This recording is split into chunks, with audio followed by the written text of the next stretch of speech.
but in the fall, I can't resist a good apple fritter. I don't necessarily like it whenever it's fried. Most apple fritters are fried. Try something new. I'm gonna try to make an apple fritter bread.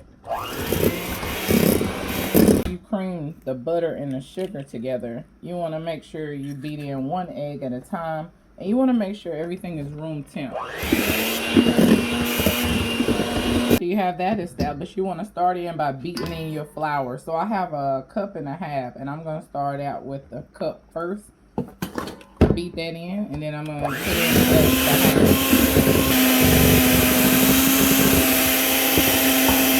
Now you just want to fold in a 1/2 cup of plain Greek yogurt. So I'm just going to mix it in. Oh, and I'm going to also add in some vanilla.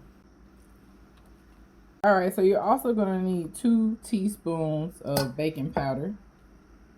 Make sure you get that in there. I almost forgot. Now you're going to need about 1.5 cups of Granny Smith apples. You want to peel them and then chop them down.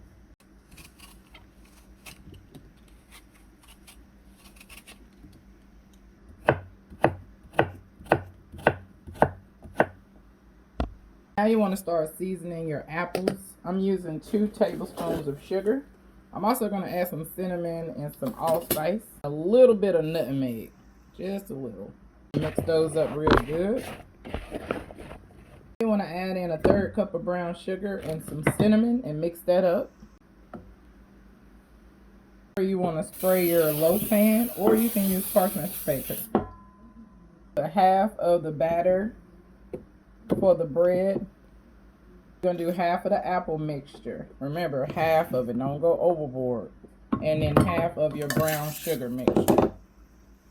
You're going to take your butter knife and you're just going to kind of swirl it in. There you go.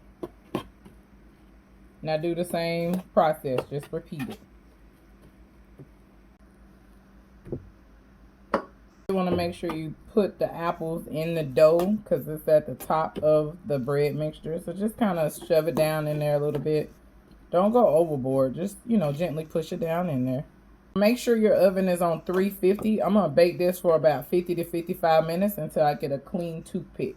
Now I'm going to make the icing. So I'm going to start out with 2 ounces of cream cheese and 2 tablespoons of butter. You want to cream that with 1/2 cup of powdered sugar. Now you can make this looser or thicker. Get looser by adding in a little milk, and you can make it thicker by adding in more sugar. So here's why I'm going to hit it with about 1 teaspoon of vanilla flavoring. I'm going to thin it out just a little bit. Look at that, it just came out of the oven. So I'm going to let it cool before I start glazing this bad boy.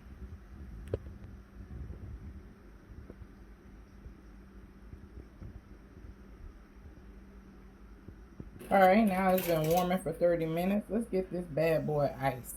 So what I'm going to do is I'm just going to drizzle it with my little beater here. It's not like a cake. So the icing will fall. That's what you want it to do. You want it to fall like so around the sides. And I'm going to give you guys a close-up. Y'all know how I do with the Zesty Poo Crew. So a little chunk of it came off the side here when it was hot. But this is how it looks, guys. Yummy, yummy to my tummy. Yeah, baby. So if you guys like what you see today and you want more of it, please hit the like, subscribe, and the notification bell. So that way you can be uploaded each and every time I upload content.